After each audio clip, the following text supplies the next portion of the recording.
welcome back to my YouTube channel. Last time we talked about the adaptive learning technology, and today we are going to talk about the first example of or application of adaptive learning technology, which is the gamification and game-based learning. So what is gamification and game-based learning? Okay, so when we say gamification, it is the application of game elements and mechanisms in non-game contexts such as education. So gamification typically involves applying game design thinking to a non-game applications to make them more fun and engaging. Then, it also aims to increase engagement, motivation, and participation by incorporating game-like features. In other words, gamification can be potentially be applied to any industry and almost anything to create fun and engaging experiences, converting users into players or converting learners into players. Of course, in education, we can use game design principles to change non-game-like classrooms into fun and engaging game-like environments for the purpose of motivating and changing the learner behaviors. Gamification has also benefits. The first one is improved engagement. So, improved engagement in gamification makes learning enjoyable and capturing students' attention and motivating them to actively participate. The second one is enhanced retention. So when we say enhanced retention in gamification as one of the benefits, by incorporating elements like rewards, levels, and progress tracking, gamification reinforces learning and improves information retention. That's why it enhances retention, especially in classroom settings. What are the other benefits of game-based education or gamification? So the first one, we have it makes more fun in the classroom and engaging. So of course, it will make the whole class more fun and uh, improve students' camaraderie and especially if they are involved in a happy learning environment. The second one, it motivates students to complete activities since it is already fun and engaging, so students will help themselves develop their skills in motivating to complete certain activities. Then the other benefit, it helps students focus and be more attentive to what they are learning. Then another benefit, it allows students engage in a friendly competition with peers, of course, since it involves collaboration and cooperation with other students. So what are the examples of gamification? Actually, I have 3 examples of gamification. The first one is by using points or points in the form of leaderboards. Okay, when we say points and leaderboards, students actually earn points for completing tasks, and actually they can compare their scores through leaderboards, as you can see in the uh, in the uh, in the screen. So one of the student there got the highest point, so it will directly go to the top of the leaderboard. The second one, we also have badges and achievements. Uh, one of the best style in gamification is through the use of badges and achievements. Now, how are we going to use badges and achievements? So, through recognizing students' accomplishment through digital badges and achievements, students will be able to motivate themselves to earn more badges in order for them to, shall we say, get more accomplishments. So the more badges you have, the more or the greater your achievements in your lesson, in your topic. Okay, that's how badges and achievements. So it can be applied in elementary level or even in senior high school. And actually, I am using it uh, in my classroom settings. The next one is through the use of progress tracking. So what is progress tracking as an example of uh, gamification? So progress tracking, visualizing. So why do we gamify? So 63%, according to research, 63% said that it is more fun and rewarding. And of course, 63% of the respondents agreed that making everyday activities more like a game would make them more fun and rewarding. Number two, if they are in a competition, or I shall we say, if there is a competition, they'd keep watch their behaviors. So actually, more than half said that if a layer of competition were added to their everyday routine, so they'd keep a closer watch on their behaviors and activities. Gamification also, that is why we gamify, because gamification also is everywhere. So more than 70% of global 2000 organizations were able to have at least one gamified applications. That is according to Gartner Incorporated way back 2014. So analysts said that while the current success of uh, gamification is largely driven by novelty and hype, gamification is positioned to become a highly significant trend over the following years.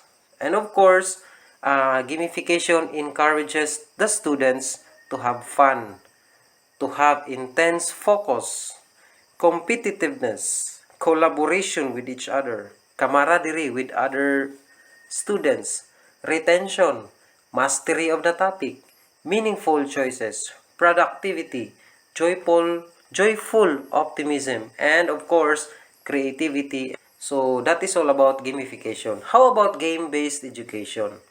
So when we say game-based education, so game-based education refers to the use of games as a central component of the learning process. So in other words, it is a type of gameplay that has defined learning outcomes. Generally, game-based learning is designed to balance subject matter with gameplay and the ability of the player to retain and apply said subject matter to the real world. Another is that it involves designing educational games that align with curriculum objectives and provide interactive learning experiences.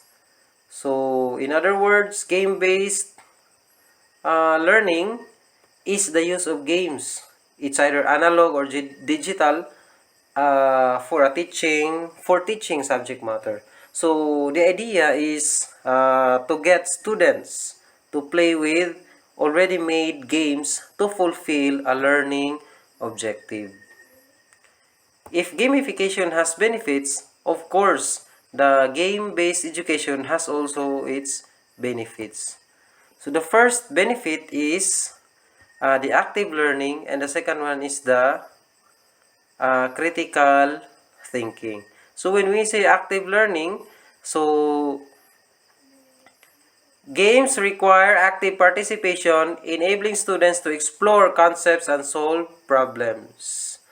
So that is why it will create an active participation. So the next one uh, is games in critical thinking as one of the benefits of the game-based education. Games often involve challenges that require strategic thinking and decision making. So that is why uh, through this kind of decision making, it will promote a development of critical thinking skills of the students. So what are other benefits of game-based education? So number one, so it turns students into a problem solver and self-directed learners. The second one, it fosters students design thinking via game making. The next one, allows students to engage in friendly competition with peers. And the last one, helps students learn to analyze multi-modalities. So even though they have benefits in game-based education, some problems may occur in this kind of learning. So, like what? So the first one maybe if we try to analyze, so maybe the instructor or as the teacher, as the sole troubleshooter of this uh, learning, must be quite familiar with assigned games to teach with our students. Why? Because it is not necessary that all the time that we will indulge the students to games. The second one is maybe assigning games without defining clear learning objectives reduces class time to play time only. So instead, you need to plan beforehand the class if you try to apply games. So how many minutes you are going to involve the students in discussion, how many minutes the students you are going to involve in activity in the form of games or in assessment, or shall we say when did you it's up to you where you're going to apply the game based education in your class. Then the third one maybe if we try to analyze maybe technology issue. So there is a tendency that you know the game, but maybe the use of technology is different. No, why? Because some of us are not digital natives, but the most common problem there is how we operate the technology using game-based instruction or game-based education. That's why. So one of the important problem also if there is a use of technology is the brownout. You try to plan ahead that in that day you have a game-based education, yet the electricity goes out. So that is one of the problem in technology. So you are prepared, but the electricity anyway, it's just a covariance of the uh, contributing factor uh, in uh, in delivering our topic through game-based education. So examples of game-based educations are the following. Maybe you are familiar with the PhET simulation. So educational, these are examples of educational simulation. So the first figure there is all about PhET simulation. So as you can see, when we say educational simulations, so interactive virtual environments that allow students to explore and understand real concepts. So the best example is the PhET simulation. If you try to cut the flow of electricity, maybe one of the bulb there uh, will not lights up. And in the other simulation here, in statistical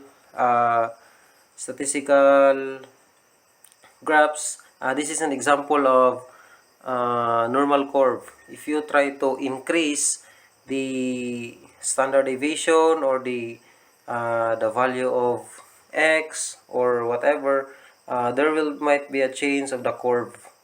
The width of the curve might change, the height of the curve might change, or will it be skewed to the right or skewed to the left, depending upon uh, the points that you're going to assign. So the next one, we also have educational video games.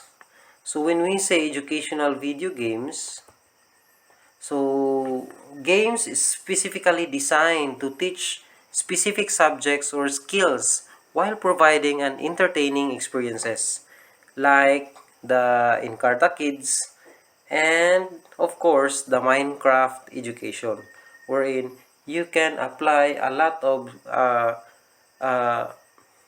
abstract reasoning skills, engineering skills in Minecraft education. And it is good for the kids anyway. Next, we also have considerations for implementation in game-based education or gamification. Number one, you need to have a clear learning objectives, ensuring that the gamified elements aligned with the desired learning outcomes. Then number two, so you need to balance challenge and rewards. Of course, design a task and challenges that are appropriately challenging and provide meaningful rewards. Not all the time that you are going to say that this kind of game consists of these points. So you need to design appropriate rewards. Example, if you have an easy task, then it has a lesser points than the average or difficult task. The difficult the task becomes, the higher the points it will have. Okay. Next, so what are the challenges and limitations of gamification or game-based education? Number one, integration with curriculum. So how it becomes a challenge and limitation? Of course, incorporating gamification and game-based education within existing curriculum frameworks can be a challenge. Why? Because it is not easy to plan. You need to make sure that it will cater the needs of the learning styles of the students, different upbringings, different culture, uh, different cultures of the students, different diversities. That is why uh, integrating it in curriculum, it is not easy and it is very challenging. The second one is the assessment. So you already have integrated it in curriculum, but how you're going to assess? And that's the biggest challenge as the teacher. So assessment, or we need to have or developing effective assessment methods that measure learning outcomes and skills acquired through gamified experiences. So that's how challenges and limitations uh, involved in gamification and game-based education. So to conclude this topic, in this video, we learned that gamification and game-based education offer innovative approaches to enhance learning experiences, particularly to the learners, and of course the teachers also. So when implementing effectively, these strategies can improve engagement, retention, and critical thinking skills of the students. And uh, the third conclusion that we have in this video is that as technology advances, the potentials for the gamification and game-based education continues to grow. So I hope that you learn something about gamification and game-based education in this video.